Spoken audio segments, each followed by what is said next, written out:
آقا اینا رو ببینی، این دختر موزرده با چند تا دختر دیگه با دوست پسراش میریزن سر این دختره و تا میتونن میزننش، حسابی میزننش. حالا بماند، حالا بریم سراغ بعدی. اینجا رو نگاه کن. حالا دوست پسرای اون دختره که کتک خورده اینو گیرش آوردن تنها تو با دوست پسر، یک کیسه هم شاش پول کردن. الان میخوام بریزنش رو دختره.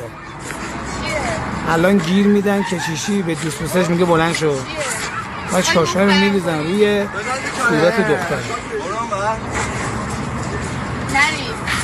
نریز بریز دیگه. حالا قضیه اینجا تمام نمیشه، دوباره میرن یه جا دیگه، توی پارک دیگه گیرش میارن، یکی یکونویتی میریزن روش. این داستان همچنان ادامه داره. یعنی چی میری میزنی بعد میری میشاشی رو یارو میپاشی؟ یعنی چی؟